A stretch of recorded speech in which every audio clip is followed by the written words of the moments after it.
I was just looking at a bunch of studies today, specifically about omega-3. It's been really fun because we've been teaching this for many, many years. My husband gave a grand rounds for the primary care doctors, the family medicine doctors at UCLA Harbor back in, I think, 2006 or 2007, teaching them about the omega-3 pathway. So we've been teaching this for an extremely long time and how it can impact health.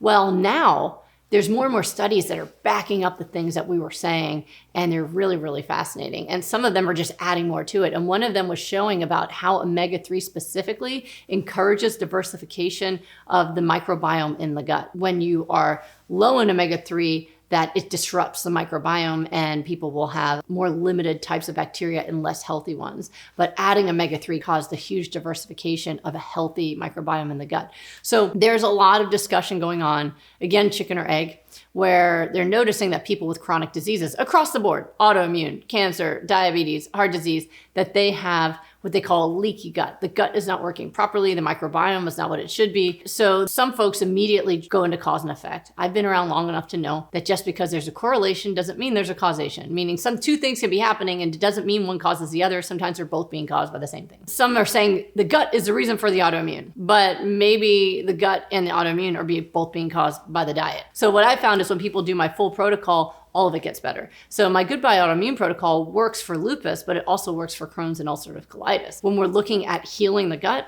all the different components of my protocol work for those things. Now, sometimes when people have an inflamed gut, I can't go into full protocol right away because their gut is too weak or disrupted or painful to be able to handle the nutrition. But the goal is to always get them to the point where they can have it. I've seen so many people where their doctor said, oh, because of your gut pain, you should be on a low FODMAP diet, which is like low fiber meals. And then what happens? The gut gets weaker. That's like someone telling me when I try to walk more than a few feet, my legs hurt. So I go, oh, just stop walking. Guess what's going to happen after a few weeks or months of not walking? You can't move at all. So we need to keep up the musculature and strength of the gut, because that is a muscular system around your intestines, and work on healing the issue while also getting you nourished so you can heal what's causing it. So it is all connected, but I'm not willing to put my hat down on cause and effect because people don't really know that. And whenever people make assumptions that they know what's going on, that's when they're wrong.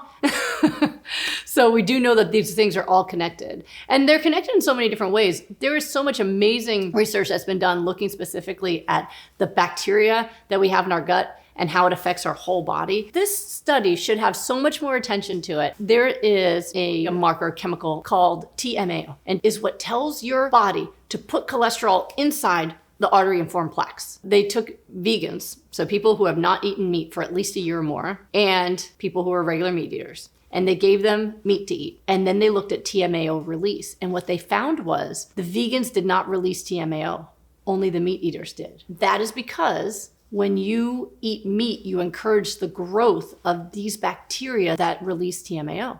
So when you eat meat on a regular basis, you grow these bacteria that release TMAO, and TMAO is telling you to put plaques in your arteries, and that leads to a heart attack, which is the #1 killer of people in America, the #1 killer. And when you stop eating meat, at least for a year, those bacteria, they're not being fed. And so they die off because they're like, no food at this party. They're not interested in kale. They're out. And once you don't have those bacteria anymore, you don't release TMAO even when you eat meat. Groundbreaking, shocking. It wasn't on the news. I know, I read this article. I was amazed. I was excited. This is the end of meat because meat is the #1 killer of Americans because it's causing heart attacks. Crickets.